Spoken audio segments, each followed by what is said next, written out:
Thank you Srinivas గారు. చక్కటి కీర్తన అది.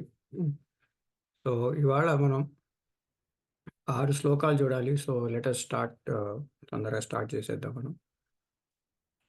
ఈ ఇవాళ నిన్న నిన్న అర్జునుడు తీసుకెళ్ళి మధ్యలో అక్కడ రథాన్ని పెట్టి అక్కడ సైన్యం మధ్యలో పెట్టి అక్కడ కనబడ్డ వాళ్ళందరూ చుట్టాలు కనబడ్డారు. అసలు తర్వాత ఏమైంది, ఆ ఆ ఆ భావాలు ఎలా మారాయి అవన్నీ చూడాలంటే ముందు ఫస్ట్ ఒకసారి మనం దైవానుగ్రహం గురు అనుగ్రహం తీసుకుని ముందుకెళ్దాం. ఒక్క చేద్దాం. శ్రీలక్ష్మీదేవి చదవండి. गुरुर्ब्रह्मा गुरुर्विष्णु गुरुदेवो महेश्वरः गुरुः साक्षात् परब्रह्मा तस्मै श्रीगुरवे नमः। आचार्यं मां विजानीयन् आवमन्येत कर्हिचित् नमर्त्यबुद्ध्यसूयेत सर्वदेवमयो गुरुः। Very good. సో ఇది చాలా ఇంపార్టెంట్ అండి. ఆచార్యమ్మ విజానీయం నావమన్యేత కర్హచిత్. సో మనకు అనుకుంటాం మరి భగవంతుడు కనబడలేదు, ఆ రోజు అంటే కృష్ణుడు ఉన్నాడు, ఈ రోజు మరి కృష్ణుడు లేడు, మరి what is my other way అంటే అప్పుడప్పుడు నేను ఆచార్యులను పంపిస్తానయ్యా. ఆచార్యం మాం విజానీయాం నావమన్యేత కర్హచిత్. ఆచార్యుడికి నాకు ఏమాత్రం తేడా లేదని నువ్వు అర్థం చేసుకో. ఆచార్యం మాం విజానీయాం నావమన్యేత కర్హచిత్. మా ఇద్దరికి తేడా ఉందని ఎప్పుడు కూడా అనుకోకు. ఎప్పటికి కర్హచిత్, ఎప్పటికి కూడా. నమర్త బుద్ధ్యాసూయేతో. నీ నీ అరే నాలాగే మనిషిలా ఉన్నాడు కదా, నేను తిన్నట్టుగా తింటున్నాడు. ఆ, భగవంతుడు అంటే ఎట్లా ఉండాలి, సూపర్ మ్యాన్ లాగా ఉండాలి, ఒక చిటికెన వెళ్తే ఒక కొండ ఎత్తాలి, ఇలాగ మరికొన్ని ఆ, ఆ, ఏమంటారు, ఒక ప్రీ కన్సీవ్డ్ నోషన్స్ ఉంటాయి మనకి. సో అలాగా నీ నీ బుద్ధి నమర్త బుద్ధి, నీ మెటీరియల్ మైండ్ తోటి సూయేత. సూయేత అంటే తప్పులు వెతకకు. అనసూయ అంటే తప్పు లేని ఆవిడ అని, ఏమాత్రం తప్పు లేని ఆవిడ. సూయతే. నవర్త బుద్ధ సూయతే. ఏమాత్రం తప్పులు వెతక. ఏది నీ నీ నీ నీ బుద్ధిని యూజ్ చేసి ఆ గురువులోని తప్పులు నువ్వు పట్టకు. ఎందుకు? సర్వదేవమయో గురువు. ఆ గురువు లోపల అందరు దేవతలు ఉంటారు. గురుమయం. సర్వ దేవమయం. సర్వదేవమయో గురు. దేవమయం. ఇప్పుడు గుహ చీకటిగా ఉందనుకోండి, చీకటిమయం అంటాం. చీకటిమయం.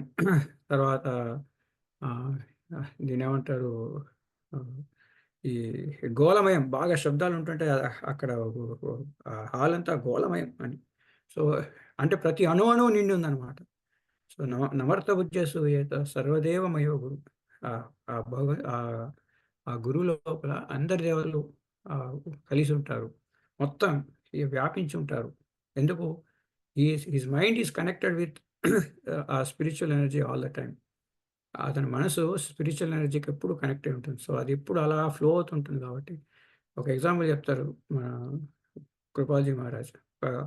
ఒక చోట పవర్ హౌస్ ఉందనుకోండి, పవర్ హౌస్కి ఏదైనా మనం కరెంట్ తీగ పెడితే ఆ కరెంట్ తీగ నుంచి అలా పవర్ సప్లై అవుతూ ఉంటుంది. ఆ తీగను మనం పట్టుకుంటే మనకు కూడా సప్లై అవుతుంది. సో గురువు ఏం చేస్తాడు, ఆ కరెంట్ పవర్ హౌస్ నుంచి కొట్టుకుని కూర్చుంటాడు. ఆయన అలాగా ఉంటాడు ఆయన. సో ఆయన నుంచి ఎప్పుడు అలా current power spiritual energy flow అవుతూ ఉంటుంది. సో ఆయనని మన మనసులో ధ్యానంలో ఎప్పుడు ఎప్పుడు పెట్టుకుంటుంటే అక్కడి నుంచి మనకు ఫ్లో అవుతుంది. ఎందుకు? మనకు భగవంతుడు ఎట్లా ఉంటాడు, ఎక్కడ ఉంటాడు, ఎలా ఉంటాడో తెలియదు కాబట్టి ఇది ఒక పని. అయితే ఆ గురువు he has to be god realized. నిజమైన గురువు ఉండాలి. ఫేక్ గురువులు చాలామంది వస్తారు. నిజమైన గురువు ఉండాలి. ఆ గురువుని ఎట్లా తెలుసుకోవడం, ఆ గురువు యొక్క లక్షణాలు ఏంటి, అవన్నీ మన భగవద్గీతలో ఉంటాయి. స్థితప్రజ్ఞ లక్షణం ఒకటి, గుణాతీత లక్షణం ఒకటి, తర్వాత భక్త లక్షణం ఒకటి. 3 లక్షణాలు మనకి ఈ భగవద్గీతలో వస్తాయి. స్థితప్రజ్ఞ లక్షణ, భక్త లక్షణ, గుణాతీత లక్షణ అని. 18 శ్లోకాల్లో స్థితప్రజ్ఞ లక్షణం మన 2వ అధ్యాయంలోనే వస్తుంది. ఆ తర్వాత 8 శ్లోకాల్లో భక్త లక్షణ, తర్వాత 6 శ్లోకాల్లో గుణాతీత లక్షణం. సో 14, 18, 6, 18, 8, 26, 26, 6. సో 32 శ్లోకాల్లో ఒక గురువు యొక్క తత్వం మనం చెప్తా ఆ ప్రకారంగా ఎవరైనా ఉంటున్నారంటే ఆయన గురువు అని లెక్కేసుకోవాలి. సో, ఆయనను మనం పట్టుకుంటే భగవంతుడు పట్టు. ఎందుకంటే ఆచార్యం మాం విజానీయం. మా ఇద్దరికి మధ్య తేడా లేదు అని శ్రీకృష్ణుడు చెప్పిన మాటలే ఉద్ధవుడికి. ఓకే. సో, ఇవాళ మనం 6 శ్లోకాలు చూడాలి. సో, తొందరగా స్టార్ట్ చేద్దాం. అయితే నిన్న ఒక అసైన్‌మెంట్ తీసుకున్నాం మనం. ఏంటి? ఇలాగా మనం ఏదైనా ఒక పెద్ద గొప్ప కార్యం చేయాలి అంటే చాలా దూరం ఎళ్ళాలి. ఎందుకంటే మనం చిన్న కార్యాలు we are asking for something. మన గోల్ వచ్చేసి ఆ స్పిరిచ్యువల్ ఎనర్జీ కంటిన్యూయస్‌గా ట్యాప్ చేయాలి అనుకున్నప్పుడు అది మన మన ఇట్స్ ఎ బిగ్ టాస్క్. అదొక గొప్ప లక్ష్యం.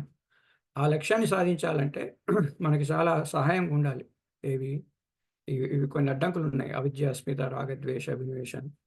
వాటిని వెళ్ళడానికి కొన్ని స్పిరిచువల్ సెట్స్ తీసుకోవాలి. జ్ఞానం, శ్రద్ధ, సహనం, వైరాగ్యం, పట్టుదల ఇవన్నీ. వీటిలో లీడర్ ఏది? ఏది లీడర్‌గా ఉంటే మనకి సాధన ఈజీ అవుతుంది అని కొంచెం ఆలోచించమని చెప్పాను. మీరు తర్వాత మీరు మీకే ఇవన్నీ అర్థమవుతాయి. బట్ ఒక ఎక్సర్‌సైజ్ లాగా మనసుకి ఒక కాంటెంప్లేషన్ గురించి ఏ ఏది మనకి ఇంపార్టెంటు అని అనుకున్నాం. ఎవరైనా ఆలోచించారండి దీని మీద? ఆ! గురుగారు నమస్తే అండి. నరసింహ.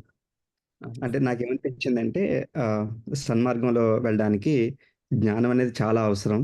ఆ జ్ఞానం పొందడానికి రోజు ఆ శ్రద్ధ చాలా ఇంపార్టెంటు. ఈ వెరీ గుడ్. జ్ఞానం కాడానికి శ్రద్ధ కావాలి కాబట్టి ఈ రెండాట్లికి దానివల్ల ముందు బాగా కావాల్సిందేంటంటే ఆ ధృతి, ఆ పట్టుదల ఉంటేనే గాని నేను రోజు ఈ టైంకి క్లాస్ జాయిన్ అవ్వి ఆ 1 అవరు మొత్తం శ్రద్ధగా ఎటువంటి పరిస్థితిలో గూడా ఇది చేయాలి అని ఆ పట్టుదల ఉంటే ఆహ్, ఆ పట్టుదల నుంచే ఈ సహనం అదొస్తుంది. ఈ ఇవన్నీ ఒకదానికొకటి ఇంటర్‌లింక్ అనిపిస్తది నాకు. ఈ కరెక్ట్. 4 ఉంటే ఈ వైరాగ్యం అన్నది ఆటోమేటిక్‌గా మనకి ఏది కావాలి, ఏది వద్దు అన్నది సాధిస్తామేమో అని నాకనిపించిందండి. చాలా బాగా చెప్పారు. చాలా బాగా చెప్పారు. ఇంకేమైనా వేరే ఐడియా ఉందండి?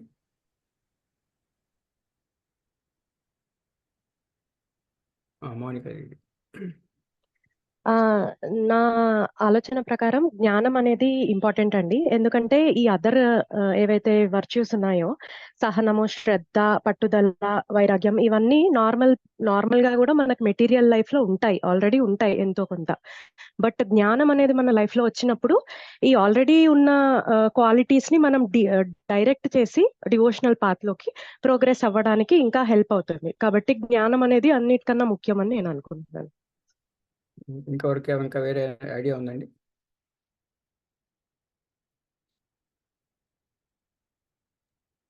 ఓకే. అన్నిటికన్నా ఫస్ట్ శ్రద్ధ ఉండాలని అనుకుంటున్నాను. శ్రీలతది. ఓకే. Very good. ఇంకా శ్రీనిధిది?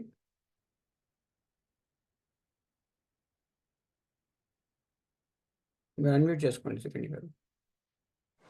అన్నిటికన్నా సహనం ఉండాలని నేను అనుకుంటున్నాను సార్. ఎందుకంటే సహనం లేకపోతే ఎంత శ్రద్ధ ఉన్నా సరే మనం ఏదైనా నేర్చుకుంటున్నాము. అది మనకు రావట్లేదు అంటే సహనంతో ఇంకా పట్టుదలగా ప్రయత్నించాలి. సహనం ఉంటేనే జ్ఞానం అవన్నీ వస్తాయని నా ఒపీనియన్ సార్. ఓకే. ఓకే. మనం దీని ఆన్సరు మనం చూద్దామండి. అయితే ఒకటి ఫస్ట్ జ్ఞానం అవసరమా? జ్ఞానం ఇంపార్టెంటా? కాదా? అన్నది ఒక్కసారి చూద్దాం మనం. ఇవన్నీ ఇంపార్టెంటే. ఇప్పుడు జ్ఞానంకి కంటే ముందు ఏమైనా ప్రికర్సర్ ఉందా చూద్దాం. ఈ భగవద్గీత చెప్తున్నప్పుడు ఇది మొదట్లో చెప్పకపోయినా ఆ తర్వాత కూడా ముగ్గురైతే విన్నారండి భగవద్గీతని. ముగ్గురు డెఫినిట్‌గా విన్నారు. ఒకటి శ్రీకృష్ణుడు చెప్తుంటే అర్జునుడు విన్నాడు. మన ఈ వ్యాసుడి యొక్క ఆహ్, దీవెనల వలన వ్యాసుడి యొక్క వరం వలన సంజయుడు విన్నాడు. ఆ సంజయుడొచ్చేసి ధృతరాష్ట్రుడు కూడా చెప్పాడు. సో, ధృతరాష్ట్రుడు కూడా విన్నాడు భగవద్గీత. అయితే ఆ భగవద్గీతకి వినడం వల్ల మార్పు మాత్రం ధృతరాష్ట్రులో ఏమాత్రం రాలేదు.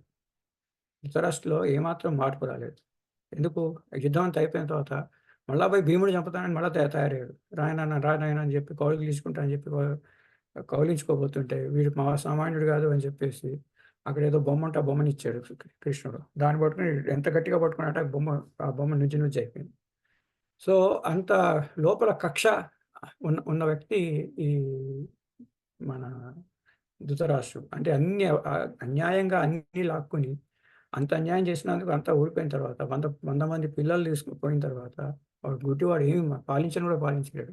అయినా సరే ఆ లోపల అది ఉంది. సో, ఆ జ్ఞానం ఇచ్చినంత మాత్రాన వాళ్ళకి మనసులో ఇంకుతుందని చెప్పలేం. ఏదైనా ఒక ప్రీకర్సర్ ఉండాలి. అందుకే ఈ భగవద్గీత కూడా చెప్తాడు. యదంతే నా తపస్కాయ నా భక్తాయ కదాచన 18వ శ్లోక అధ్యాయంలో చెప్తాడు. నేనంటే శ్రద్ధ లేని వాళ్ళకి ఇవన్నీ చెప్పకయ్యా అంటాడని. ఇదంతే నా తపస్కాయ నా భక్తాయ కదాచన నా భక్తి నా మీద భక్తి లేని వాడికి ఈ భగవద్గీత చెప్పకు. ఎందుకంటే వాడు చెప్పినా కానీ వాడికి ఏం అర్థం కాదు. ఉల్టా అర్థం అవుతుంది. సో, దీంట్లో అన్ని తప్పులు తీస్తుంటాడు. సో, జ్ఞానం కంటే ముందు ఇంపార్టెంట్ వచ్చేసి శ్రద్ధ. శ్రద్ధ ఎట్లాంటిదంటే ఇట్స్ ద బౌల్. అదొక గిన్నె లాంటిది. ఆ గిన్నెలోనే ఈ మిగిలినవన్నీ పడతాయి. ఆ శ్రద్ధ మనకి ఎంత డీప్‌గా ఉంటే అంత డీప్‌గా ఇవన్నీ పడతాయి.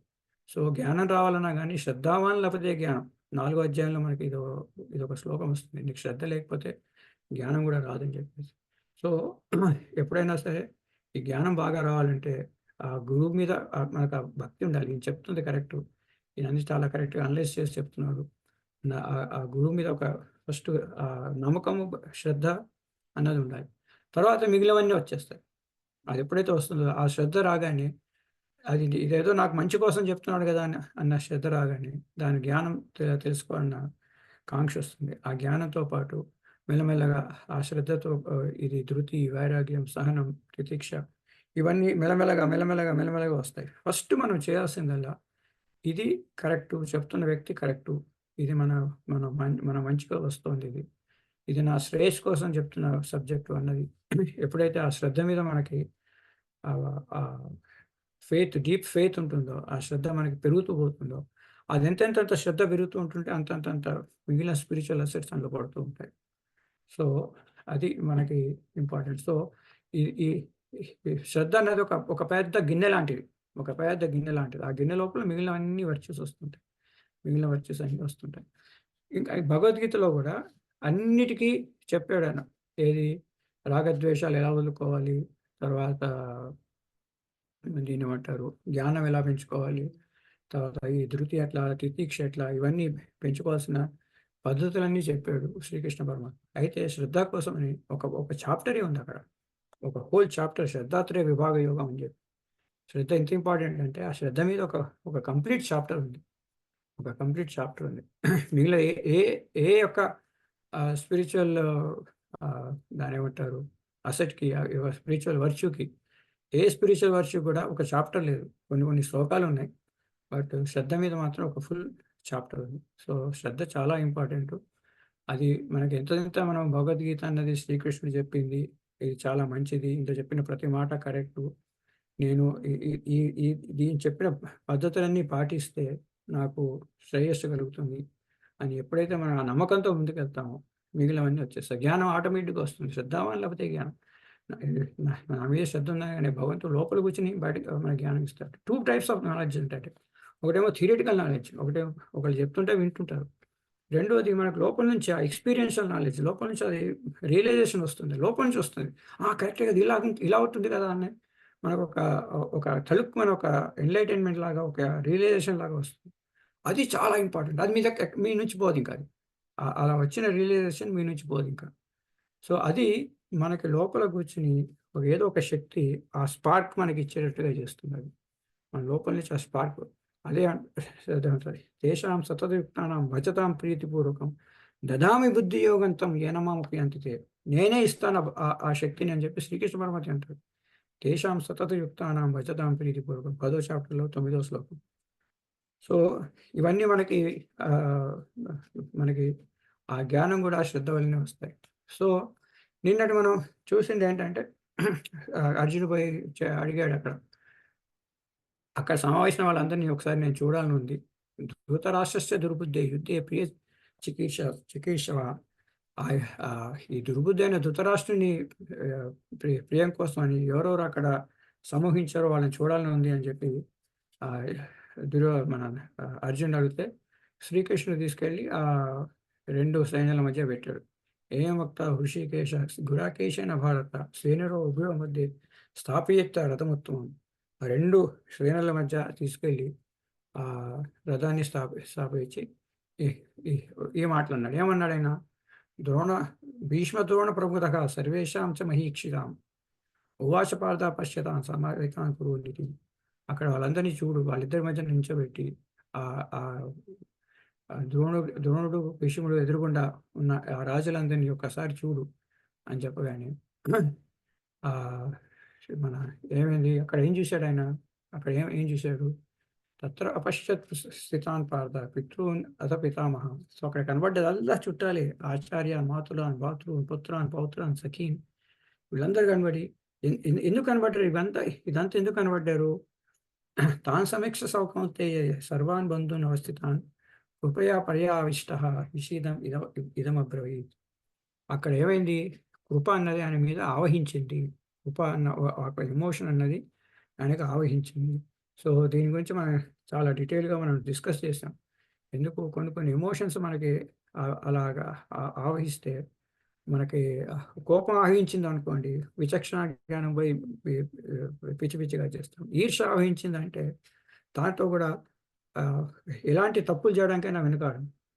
జెలస్ అన్నది చాలా ఘోరమైన ఎమోషన్. ఎందుకంటే ఆ జెలస్లోనే ఎంతైనా తప్పులు చేయొచ్చు. అలాగే డీప్ లస్ట్, తీవ్రమైన ఇచ్చ, తీవ్రమైన కోరిక. లస్ట్ అంటే ఓన్లీ మన స్త్రీ పురుషుల మీద సంబంధం గురించి కాదు, ఏదైనా సరే అది కావాలన్న డీప్ కోరిక ఏదైనా ఉంటుందో అది కూడా మనకి విచక్షణ జ్ఞానాన్ని కోల్పోయేటట్టుగా చేస్తుంది. సో అవి ఎప్పుడైతే కొన్ని ఎమోషన్స్ ఆవహిస్తాయో కృపయా పర్యావిష్ట, ఇది మంచిదే ఒక రకంగా.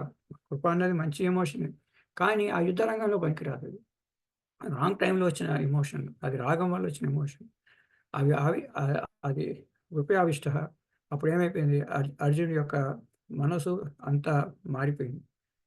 అప్పటి వరకు మారిపోయిన మనసు ఒక్కసారి మారిపోయింది. సో ఎలా మారింది అన్నది ఒకసారి మనం చూద్దాం. సో దానివల్ల అర్జునుడికి ఏమేమి మార్పులు వచ్చాయి, ఏమేమి చేయడం మొదలెట్టాడు, what is that is doing. కృపయావిష్ట విషీదంతం, ఈ మాటలు అన్నాడు. ఈ విషీదంతం ఇదం అబ్రవీత్, ఇవన్నీ మాటలు అన్నాడు అని అంటున్నాడు. అవి ఏంటో అన్నది ఒకసారి చూద్దాం. ఎవరు చదువుతారండి? ఇవాళ 6 శ్లోకాలు ఉన్నాయి, 19 చదువుకుంటూ పోవాలి. శ్రీలక్ష్మి గారు. ఓం శ్రీ పరమాత్మనే నమః.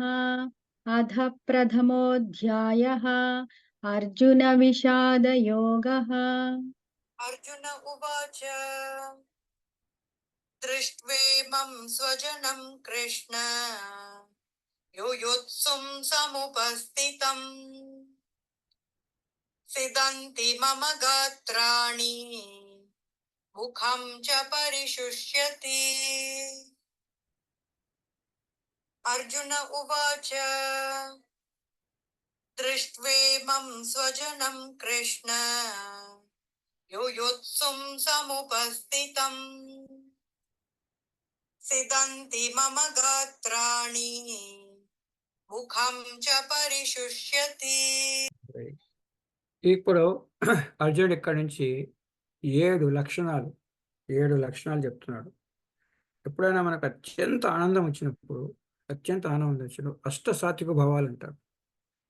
అష్టసాత్విక భావాలు అంటే ఆ సాత్విక భావం చాలా ఎక్కువ, విపరీతమైన ఆనందం, ఒక బిస్ అనేది లోపల వచ్చినప్పుడు ఏమవుతుందంటే అష్టసాత్విక భావాలు అంటారు. అష్టసాత్విక భావాలు అంటే స్తంభం, ఇట్లా స్తంభించిపోతుంటాం. తర్వాత హర్షం, అది ఆ లోపల నుంచి ఒక ఆనందం పెళ్ళిపుకు వస్తుంటుంది. మళ్ళీ కళ్ళ నుంచి నీళ్ళు కూడా వస్తుంటాయి. సో కళ్ళ నీళ్ళు వస్తాయి, అవి ఆ నీళ్ళు వేడిగా ఉంటాయట. దుఃఖం ఇచ్చినప్పుడు కంటిన్యూ చల్లగా ఉంటాయి, ఆనందం వచ్చినప్పుడు కంటిన్యూ వేడిగా ఉంటాయి. ఇట్లా ఒక్కొక్క ఎమోషన్కి ఒక్కొక్క ఏమంటారు బాహ్యంగా అవి మేనిఫెస్ట్ అవుతుంటాయి. అవి సో అష్టసాత్విక భావాలు ఉన్నాయి. అయితే ఇక్కడ చాలా విపరీతమైన శోకం. ఇది చూడగానే ఆ లోపల వచ్చిన ఆ ఎమోషన్ తోటి, లోపల వచ్చిన భావంతో బయట బాహ్యంగా ఏమవుతుందో చెప్తున్నాడు. దృష్టేమో స్వజనం కృష్ణ. ఈ ఈ మన మనుషుల్ని, నా స్వజనం, మన మనుషుల్ని, నా మనుషుల్ని చూసినప్పుడు కృష్ణ యుష్టం సముపస్థితం, నా యుద్ధం కోసం నాతో యుద్ధం చేయడానికి వచ్చిన వీళ్ళందరినీ చూస్తే ఏమైంది? సీదంతి మమ గాత్రాన్ని. సీదంతి అంటే వణుకుతున్నాయి. వణుకుతున్నాయి. ఏవి? మమ గాత్రాన్ని, నా యొక్క అంగాలన్నీ వణుకుపోతున్నాయి.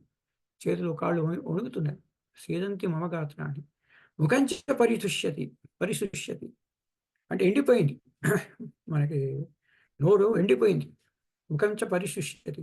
శుష్యతి అంటే ఎండడం. పరిశుష్యతి అంటే అదొక ఉపసర్గ. చక్కగా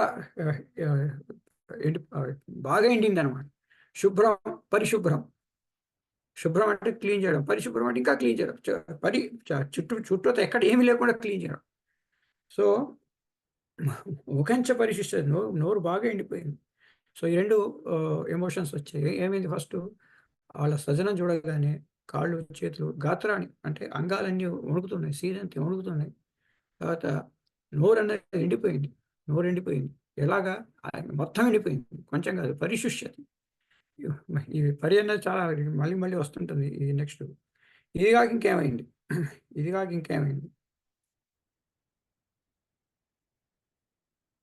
वेपतुश्च शरीरे मे रोमहर्षश्च जायते गाण्डिवं स्रंसते हस्तात् त्वक्चैव परितह्यते न च शक्नोम्यवस्थातुं भ्रमतीव च मे मनः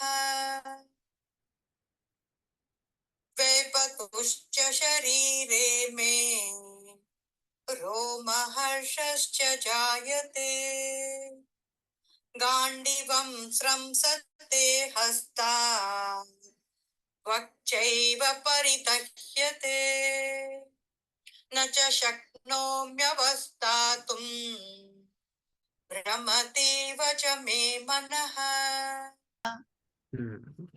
వేపదశ్చు శరీరేమే. సో ఇప్పుడు ఏమవుతుందంటే ఒక్కోసారి గుండె గబులు అంటుంది లోపల. శరీరం లోపల. శరీరే అంటే లోపల. మన శరీరం లోపల వేపదుశ్చ అంటే అక్కడ వణుకు వస్తుంది. గుండె గబులుగా ఉంటుంది. చేతులు వంకడం, కాళ్ళు వంకడం భయంగా బయట ఉంటుంది. గుండె లోపల కూడా ఏదో కొంచెం గుబులుగా ఉంటున్నట్టు. వేపదుశ్చ శరీరేమే, నా శరీరం లోపల వణుకు వస్తుంది అంటున్నాడు. ఇంకా రోమహర్షశ్చ జాయతే, ఈ వెంట్రుకలన్నీ నిక్కబొడుచుకున్నాయి. హర్ష అంటే నిక్కబొడుచుకోవడం. రోమాలనే నిక్కబొడుచుకుని ఉన్నాయి. జాయతే అంటే ఉన్నాయి, పుట్టాయి, వచ్చాయి అని.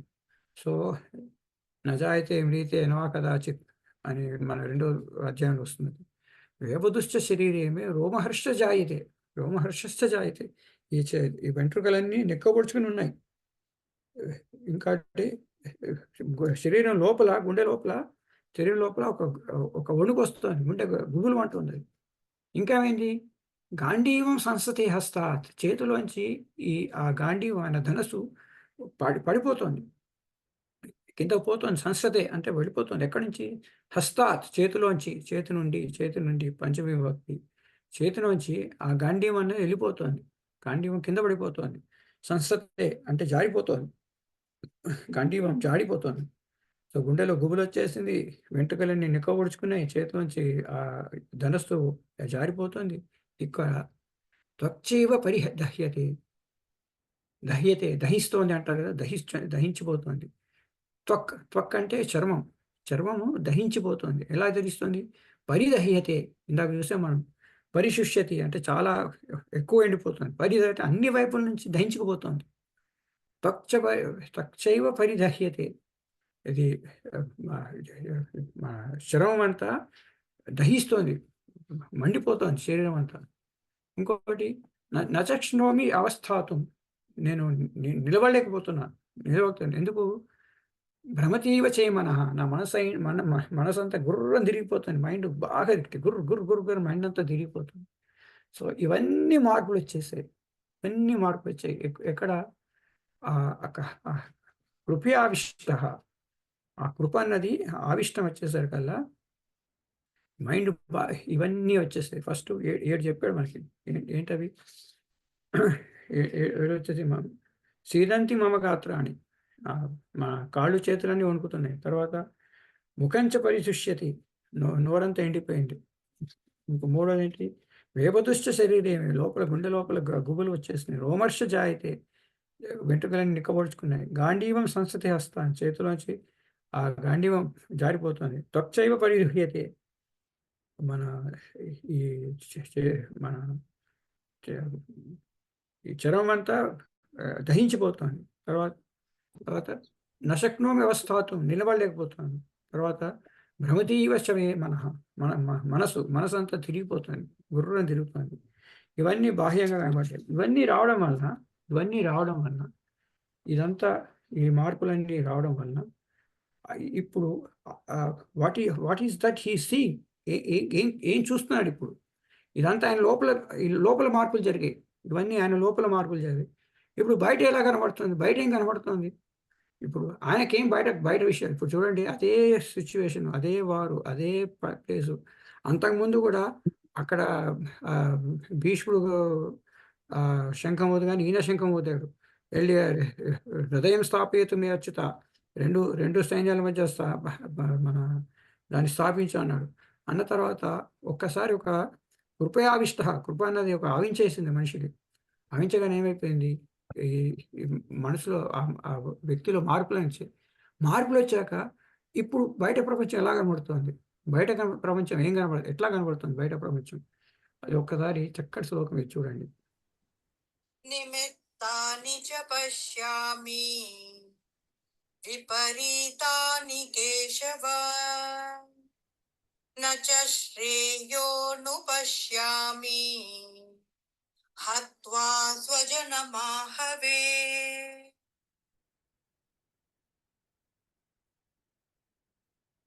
తాని చ పశ్యామి విపరీతాని కేశవ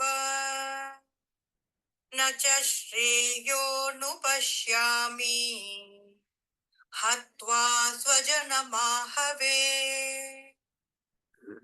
ఓకే, నిమిత్తాని చ పశ్యామి, చూస్తున్నాను. ఏంటి నిమిత్తాలు అంటే ఒక శకునాలు అని అర్థం చేసుకోవచ్చు ఈ విషయంలో. నిమిత్త మాత్రం అంటే ఒక ఇన్స్ట్రుమెంట్, ఒక ఆధారం లాగా కొన్ని ఇండికేషన్స్ కనబడుతున్నాయి. కొన్ని శకునాలు కనబడుతాయి. ఏంటి శకునాలు? విపరీతమైన శకునాలు అంటే అపశకునాలు కనబడుతున్నాయి. పశ్యామి, అపశకునాలు. ఇక్కడ చూడండి, మనసు మారిపోయేసరికల్లా, అప్పటి వరకు కనబడని అపశకునాలు ఈ మనసు మారిపోయేసరికల్లా, ఈ బాడీ అంతా పాడేసరికల్లా ఒక్కసారి ఏమైపోయింది? నిమిత్తాని చ పశ్యామి విపరీతాన్ని, మనకి అన్ని అపశకునాలన్నీ కనబడుతున్నాయి. కేశవ, అన్నీ హే కృష్ణ, నాకు అన్ని అపశకునాలే కనబడుతున్నాయి. నశ్రేయోమని అనుపశ్యామి, ఇక్కడ నాకేమీ శ్రేయస్సు కనబడట్లేదు. ఏది? హత్వా స్వజనం ఆహవే, ఈ యుద్ధంలో మన సొంత వాళ్ళని చంపడం వలన, మన సొంత మనుషుల్ని చంపడం వలన నాకు ఏంటి ఆ శ్రేయస్సు? నాకే శ్రేయస్సు కనబడట్లేదు. అనుపశ్యామి, నాకేమి శ్రేయస్సు? అటు ఇటు ఎటు చూస్తున్నా, ముందు నుంచి వెనక నుంచి పక్క నుంచి ఎక్కడ చూసినా కానీ, ఎలా చూసినా కానీ నాకేమీ శ్రేయస్సు కనబడట్లేదు. దానివల్ల లాభం ఏమి కనబడట్లేదు. ఎట్లాగా?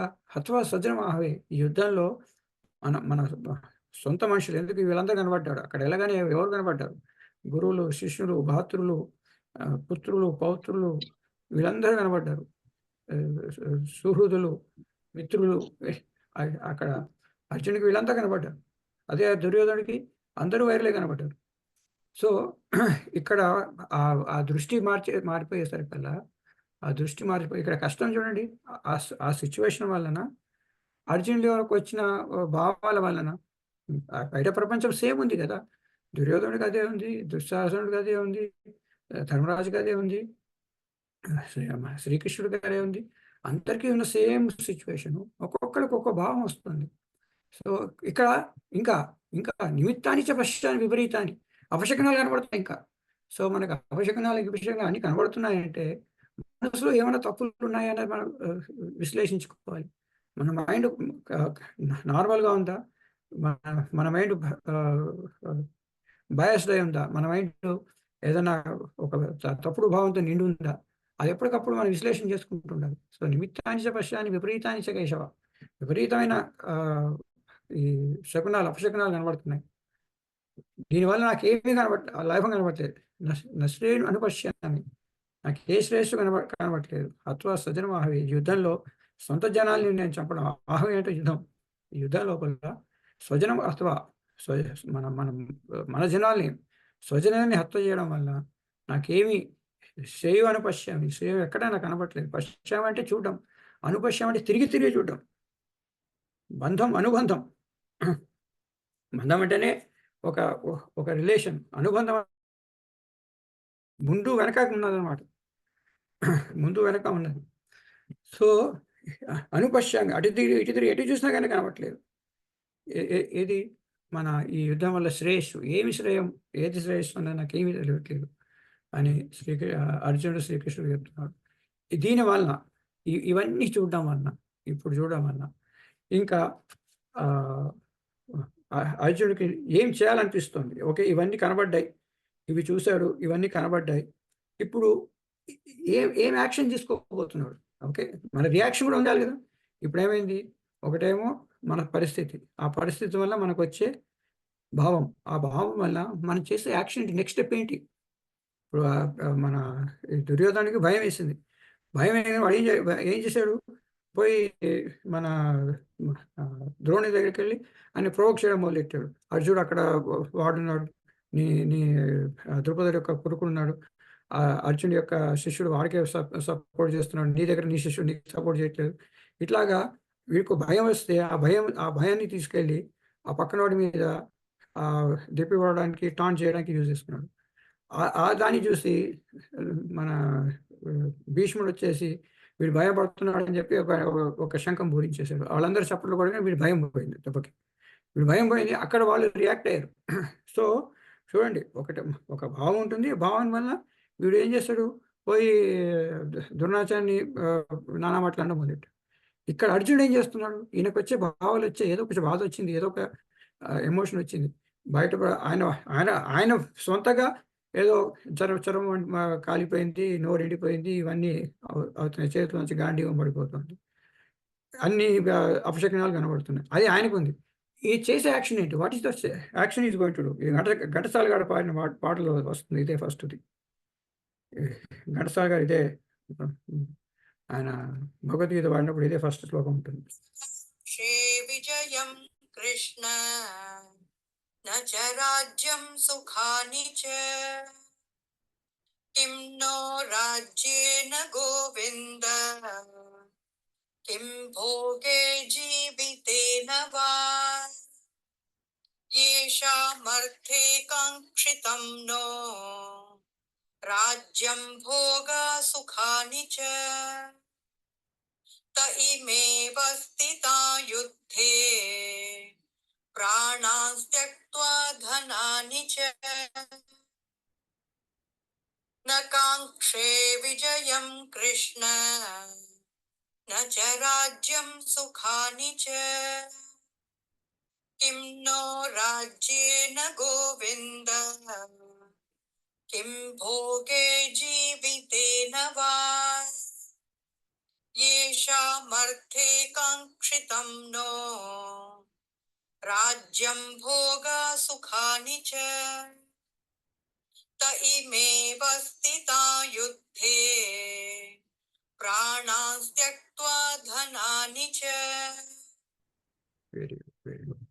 నకాంక్షే విజయం కృష్ణ నా రాజ్యం సుఖానిచ.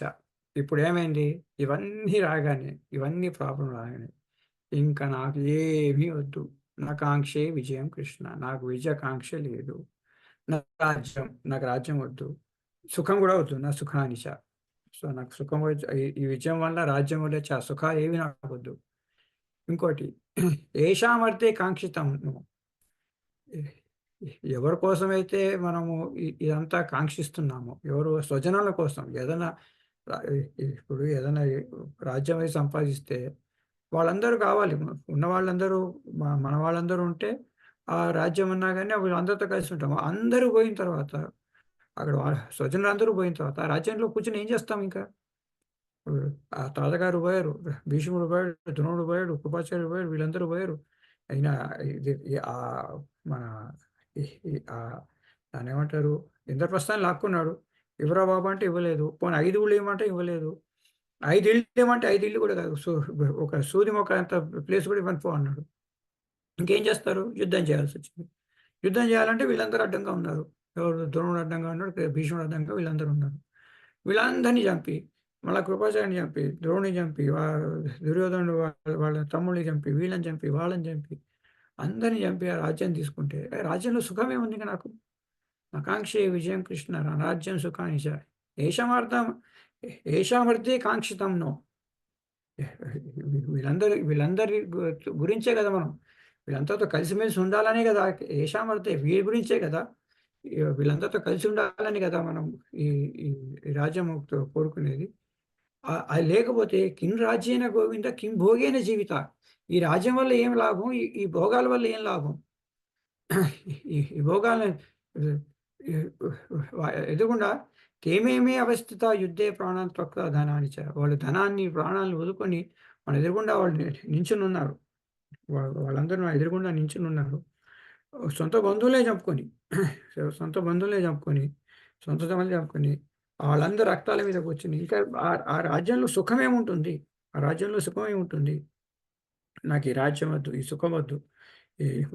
మనం ఏదన్నా రాజ్యం సంపాదించుకుంటే మన పిల్లలు, తల్లి, తండ్రులు, అందరూ చుట్టాలు అందరూ కలిసిమెలిసి ఉంటే ఆనందంగా ఆ రాజ్యంలో ఆనందంగా ఉంటుంది. కానీ వాళ్ళందరినీ చంపేసి వాళ్ళందరూ రక్తం మీద కూర్చుని నేను సింహాసనం వేసుకుని కూర్చుంటే దాంట్లో రాజ్యాల్లో సుఖమే ఉంది. ఆ సుఖం దానివల్ల వచ్చే ఆ జీవితం వల్ల ప్రయోజనం ఏమిటి? కిం రాజేన భోగిన కిం భోగేన జీవన కిం కిం భోగేన జీవిత కిం భోగే జీవితేన. ఆ భోగంతో ఎలా జీవించేది ఈ భోగాలతో? ఆ రాజ్యంతో ఎలా ఉండేది? ఆ భోగాలతో ఎలా జీవించేది? ఎవరి కోసమైతే మనం కలిసిమెలిసి ఉండి ఈ రాజ్యాన్ని సుఖంగా అనుభవించాలనుకున్నాం వాళ్ళెవ్వరూ లేకుండా వాళ్ళ రక్తాల మీద కూర్చొని నేను ఎక్కడ మనకి ఏం ఆనందం ఉంటుంది? వాళ్ళేమో యుద్ధాలు ప్రాణాలు వదులుకోవడానికి, ధనాన్ని వదులుకోవడానికి రెడీగా ఉన్నారు వాళ్ళు. అట్లాంటి వాళ్ళని చంపి నాకు ఆ విజయం వద్దు, రాజ్యం వద్దు, సుఖం వద్దు అని చెప్పి అర్జునుడు ఆ పాయింట్ ఆఫ్ వ్యూ అనేది చెప్తున్నాడు. అయితే ఇక్కడ మనం చూడాల్సిన ఒక విషయం ఉంది. అర్జునుడు ఇలా చెప్తుంటే చాలా కరెక్టే కదా అనిపిస్తుంటుంది. ఎందుకు కరెక్ట్ అనిపిస్తుంది? ఎందుకు అంటే ఒక పాయింట్ ఆఫ్ వ్యూలో కరెక్ట్ అనిపిస్తుంది. మనకి ఎప్పుడు కూడా పాయింట్ ఆఫ్ వ్యూ చూడకూడదండి. You should never see point of view. ఎందుకంటే రైట్ వ్యూలో చూడాలి కానీ పాయింట్ ఆఫ్ వ్యూలో చూడకూడదు. వీడి పాయింట్ ఆఫ్ వ్యూ ఏది కరెక్టే. దొంగతనం చేసేవాడు కూడా నేను ఎలా బతకాలి, నేను ఎలా చేయాలి, నాకు గవర్నమెంట్ ఉద్యోగం ఇవ్వలేదు, ప్రైవేట్ ఉద్యోగం ఇవ్వలేదు, అక్కడ ఉద్యోగం ఇక్కడ నేను ఎలా బతకాలి, నేను దొంగతనం చేస్తే నాకు ఉద్యోగం లేదు, నేను జీవించకూడదా, నా భార్య పిల్లలు జీవించకూడదా, మా పిల్లల్ని మంచి స్కూల్ పంపకూడదా? వాడి పాయింట్ ఆఫ్ వ్యూ ఉంటుంది. ఆ పాయింట్ ఆఫ్ వ్యూ చూసారంటే అది మనకి మనం కూడా బయాస్ అయిపోయే ఛాన్స్ ఉంది. మనకి స్వామీజీ అంటుంటారు ignorance of identity leads to confusion of duty అని. ఇప్పుడు నేనెవరు, నా డ్యూటీ ఏంటి, నా ఐడెంటిటీ ఏంటి అన్నది మనకి క్లారిటీ లేకపోతే ఇగ్నరెన్స్ ఆఫ్ ఐడెంటిటీ ఎప్పుడైతే ఐడెంటిటీ కరెక్ట్గా లేదనుకోండి దానివల్ల ఏమవుతుంది? దాని కన్ఫ్యూజన్ ఆఫ్ డ్యూటీ అయిపోతుంది. డ్యూటీ అనేది కన్ఫ్యూజన్ అయిపోతుంది. ఇప్పుడు మన ఓ కంపెనీ అంబానీ ఎవరో పెద్ద కంపెనీ ఎండి ఉంటాడండి, చైర్మన్ ఉంటాడు, పెద్ద కంపెనీ చైర్మన్ ఉంటాడు, పెద్ద కంపెనీ ఓనర్ ఆయన వాళ్ళ పిల్లాడికి కాస్త నేర్పిద్దాం, పని నేర్పిద్దాం, యాక్టివిటీ నేర్పిద్దాం అని చెప్పి అంటే రారా మా కంపెనీలో వచ్చి కాస్త పని చేయి అని చెప్పి ఆ పిల్లానికి పిలిపించుకున్నాడు అనుకోండి కంపెనీకి. Now yes come to the office. వచ్చినప్పుడు ఎప్పుడైనా రాగానే ఎవరో ఒక వ్యక్తి కింద పెట్టి ఈయన కింద నేను పనిచేయి, ఆయన దగ్గర పని నేర్చుకో అని చెప్పి ఒక మేనేజర్ కింద కింద పెట్టాడు అనుకోండి. వాడి ఐడెంటిటీ ఏంటి? ఆ పిల్లాడి ఐడెంటిటీ ఏంటి? He is a trainee like any other trainee. ఏదైనా కంపెనీలో కొత్త ఉద్యోగస్తే ఎలా పనిచేస్తాడో, వాడి మనస్తత్వం, వాడు చేయాల్సిన వ్యక్తిత్వం కూడా he has to be like any other trainee. నేను నేర్చుకోవాలి, పని నేర్చుకోవాలి. ఈయన నా బాసు, ఈయనకి నేను రెస్పెక్ట్ ఇవ్వాలి, ఆయన చెప్పిన విధంగా నేను నడుచుకోవాలి అన్న ఐడెంటిటీతో ఉండాలి. So his identity, he is not the son of Ambani or chairman of the company. Is just one of the trainees of the company. ఆ ఐడెంటిటీతో ఉన్నాడు అనుకోండి, then he will start learning the things the way he should be learning. ఎలా నేర్చుకోవాలో అలా నేర్చుకుంటాడు. అదే identity మార్చుకున్నాడు అనుకోండి, ఐడెంటిటీ మార్చేసుకుని నేను కంపెనీ ఎండి, నేను నెక్స్ట్ నేనే హెయిరు, నాదే ఇంకా అది అని చెప్పి ఎప్పుడైతే ఆ మనస్తత్వంతో పోయాడు అనుకోండి, ఇక్కడ నెగిటివ్ లేదు, ఇక్కడ మన తగ్గట్లేదు, ఎక్కుతున్నాడు. వచ్చేసి నేను ఎండి కొడుకుని, నువ్వు నా కింద రేపు పొద్దున పని చేస్తావు అన్న మైండ్తో ఉన్నాడు అనుకోండి, వాడికి ఇంకా వాడు చేయాల్సిన డ్యూటీ, చేయాల్సిన పనులు అన్నీ రాంగ్, ఉల్టా పుల్టా అయిపోతాయి, మొత్తం ఉల్టా పుల్టా అయిపోతాయి. సో ఇక్కడ వచ్చేసి అర్జునుడి మీద నమ్మకం పెట్టుకుని, వీడు ఒక పెద్ద యోధుడు, వీడి వల్ల మనకి ఈ ఎంతమంది ఉన్నా సరే, అర్జునుడు వచ్చేసి he is a soldier, he is not even a king. Decision maker కూడా కాదండి, అర్జునుడు డెసిషన్ మేకర్ కాదు, ఈజ్ అ సోల్జర్ అంతే, డెసిషన్ మేకర్ కాదు.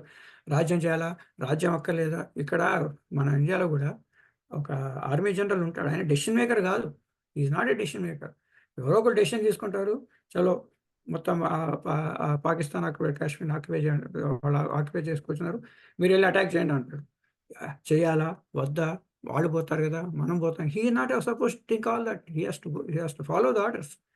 సో అర్జునుడికి అధికారం లేదు, వాళ్ళని చంపచ్చా వీళ్ళని చంపచ్చా అని. ఒక డ్యూటీ చేయాల్సిన డ్యూటీ అది, దాంట్లో కన్ఫ్యూజన్ లేదు. ఎప్పుడైతే ఆ ఐడెంటిటీ మర్చిపోయాడు, ఆయన ఐడెంటిటీ మర్చిపోయాడు, నేను వీళ్ళ చుట్టాన్ని, నేను వీళ్ళ మర్చిని అని చెప్పి ఎప్పుడైతే ఇచ్చిందో, so the ignorance of identity causes confusion of duty. So దాంతో ఏమైపోయింది, ఫస్ట్ ఐడెంటిటీ మర్చిపోయిన తర్వాత దాంతో ఈ రాగద్వేషాలు అనేది బయటకు వచ్చేస్తాయి. ఆ లోపల ఎక్కడో ఉన్నాయి, లోపల అవి దీని ఏమంటారు, సబ్ కాన్షియస్ మైండ్లో ఉన్నాయి అవన్నీ. సబ్ కాన్షియస్ మైండ్లో ఆ రాగద్వేషాలు ఉన్నాయి. అవి ఎందుకు ఉన్నాయి? సంజయుడు వచ్చి చెప్పాడు, వీళ్ళ రక్తాలతో నువ్వు బతుకుతావా, వీళ్ళ రక్తాల మీద చేస్తావని. సంజయుడు ఎందుకు చెప్పాడు? ధృతరాష్ట్రంలో చెప్పమని చెప్పాడు. సో సంజయుడు చెప్పింది అప్పట్లో కాదు పో అని ఎలగొట్టేశాడు. కానీ మనసు లోపల సబ్ కాన్షియస్ మైండ్లో అలా ఉండిపోయినాయి, ఆ భావం అన్నది ఉండిపోయింది. అది ఎప్పుడు బయటకు వచ్చింది? ఎప్పుడైతే రెండు సైన్యాల మధ్య పోయి నించున్నాడో, ఆ సబ్ కాన్షియస్ మైండ్లో ఉన్న ఏదైతే భావం ఉందో అదొక్కసారి వెలుగుకి వచ్చేసి, వెలుగుగానే కృపయావిష్ట, అది ఒక్కసారి అది బయటకు రాగానే ఫస్ట్ ఆఫ్ ఆల్ మనిషి యొక్క ఫిజికల్ స్ట్రెంగ్త్ అంతా పోయింది, బాడీ ఫిజికల్ స్ట్రెంగ్త్ అంతా పోయింది. ఫిజికల్ స్ట్రెంగ్త్ పోయిందా, అయిపోయిందా? తర్వాత ఆగలేదు. మనసు అంతా మారిపోయింది. లేనిపోని అన్ని అపశకనాలన్నీ కనబడ్డాయి, శరీర అపశకనాలు కనబడిపోయి ఇంకా అసలు యుద్ధం రాబేంటి చేయాలి, ఆ డ్యూటీ మొత్తం నాశనం అయిపోయింది. డ్యూటీ అంతా నాశనం అయిపోయింది, చేయాల్సిన డ్యూటీ కూడా మర్చిపోయింది. సో ప్రాబ్లం వచ్చిందల్లా ఇక్కడ వచ్చింది. ఎవరు డ్యూటీ చేయాలండి మీరు? ప్రాబ్లం వచ్చింది ఎందుకు వచ్చిందంటే confusion of duty, confusion of identity, ignorance of identity. దాంతో వచ్చేసి కన్ఫ్యూజన్ ఆఫ్ డ్యూటీ అంతా కన్ఫ్యూజన్ అయిపోయి అక్కడి నుంచి ఆ పాయింట్ ఆఫ్ వ్యూ చెప్పడం మధ్య మనం ఆ పాయింట్ ఆఫ్ వ్యూ చూడకూడదు, రైట్ పాయింట్ నుంచే చూడాలి, రాంగ్ పాయింట్ ఆఫ్ వ్యూలో చూడకూడదు. సో ఇది మన ఈ రాజ్యం వద్దు అనుకుని కూర్చోబెట్టాడు. ఇంకా లాజిక్ ఇస్తాడు. సో ఏమవుతుందంటే ఎప్పుడైతే ఆ వ్యక్తి మన ఈ డ్యూటీ మర్చిపోతాడో, డ్యూటీ అనేది పోతుందో, ఇంకా లాజిక్లో మాత్రం చాలా చాలా బాగా లాజిక్లో మాట్లాడు. ఎప్పుడు ఆ లాజిక్ అనేది చాలా ఎంతో మనకి ఆ విచక్షణ జ్ఞానం లేకపోతే ఆ లాజిక్ తప్పు అని చెప్పే కెపాసిటీ మనకు రాదు. అది కృష్ణుడు లాంటి వాడే, కానీ నువ్వు ఇలా ఆలోచించకూడదు. ఇప్పుడు ఇదంతా ఎలా ఆలోచించాలి భగవద్గీతలో చెప్పేదల్లా మన ఆలోచన విధానం ఎలా ఉండాలో చెప్పే విషయం. సో నీ ఆలోచన తప్పు అని చెప్పడం కోసమని ఈ 700 శ్లోకాలు చెప్పాల్సి వచ్చింది. ఎందుకంటే మెయిన్ వచ్చేసి పాయింట్ ఆఫ్ వ్యూ, మన దృష్టి ఎట్లా ఉండాలి, మనం చూసే దృక్కోణం ఎట్లా ఉండాలి. ఎప్పుడైతే ఆ దృష్టి మారిపోతుందో ఆ సృష్టి కూడా మారిపోతుంది. దృష్టి బదలనేసే సృష్టి బదలుతా హై అంటుంటారు. మన దృష్టి మారిపోతే ఈ ప్రపంచం అట్లాగే ఉంది, ఆ ప్రపంచాన్ని మనం వాడుకుని ఇంకా ముందుకెళ్ళే అవకాశం ఉంది. సో ఈ లాజిక్ గురించి మళ్ళీ రేపు ఒకరోజు మళ్ళీ ఇంకొంచెం డీటెయిల్గా చూద్దాం. ఇది ఇంకా రేపు ఇంకొన్ని విషయాలు చెప్తున్నాడు శ్రీకృష్ణుడు. ఇప్పుడేంటి, నాకు రాజ్యం వద్దన్నాడు. ఓకే, రాజ్యం రాకపోతే అయినా సరే యుద్ధం చేస్తామన్నాం అనుకోండి, ఆ యుద్ధం వల్ల ఇంకేమేమి నష్టాలు ఉన్నాయి, వాట్ ఆర్ ద మిస్టేక్స్. దాని బదులు వాళ్ళు నన్ను చంపేసినా నాకు బాధ లేదు.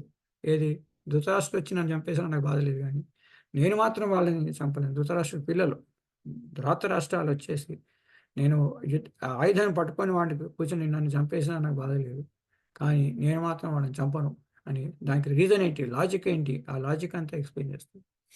సో మనకి లాజిక్ తప్పు, ఇగ్నరెన్స్లో ఉన్నవాడు, తప్పు చేస్తున్నవాడు, వాడిలో లాజిక్ ఉండదని కాదు, చాలా బాగా లాజిక్ ఉంటుంది. అది ఆ లాజిక్ తప్పు, నీ థింకింగే తప్పు, అసలు స్టార్టింగ్ నీ థింకింగే తప్పు అనేది ఒక గొప్ప అనుభవజ్ఞుడు అయితే కానీ చెప్పలేడు. అది శ్రీకృష్ణ పరమాత్మ చాలా చక్కగా మనకి ఈ 2వ అధ్యాయం నుంచి ఈ థింకింగ్ ఎందుకు తప్పు అనేది చెప్తాడు. అది రేపు చూద్దామంటే రేపు ఇంకొన్ని విషయాలు అర్జునుడు చెప్పే విషయాలు కొన్ని చూద్దాం. అవి ఇంకా 2 డేస్లో మనం అయిపోతుంది. ఇంకా మండే రోజు కంప్లీట్ అయిపోతుందండి ఈ మొదటి చాప్టర్. ఇక మంగళవారం నుంచి మనం 2వ చాప్టర్ చాలా చక్కటి శ్రీకృష్ణుడు మాట్లాడే మాటలన్నీ స్టార్ట్ అవుతాయి. ఇప్పటివరకు శ్రీకృష్ణుడు ఏం మాట్లాడలేదు. 2వ అధ్యాయం నుంచి శ్రీకృష్ణుడు మాట్లాడు, కాకపోతే విన్నాడు, మొత్తం విన్నాడు. సో భగవద్గీతలో ఫస్ట్ చెప్పాల్సింది ఏంటంటే, మీరు ఏం చేయాలన్నా ఫస్ట్ వినాలి, విన్న తర్వాత మాట్లాడాలి. సో అది మనం రేపు చూద్దాం. మళ్ళీ రేపు వెళ్దామండి. రాధే రాధే. రాధే రాధే అండి గురుగారు గారు. రాధే రాధే రాధే గురువు గారు. రాధే రాధే రాధే సార్. రాధే రాధే రాధే. రాధే రాధే గురుగారు. చాలా బాగా చక్కగా చెప్పారండి. Thank you. 32వ శ్లోకం మంచి ఫేమస్ అండి. అవునవును, ఘంటసాల గారు చక్కగా పాడినటువంటి శ్లోకం అది. Thank you. రాధే రాధే. రాధే. సెలవు. Thank you.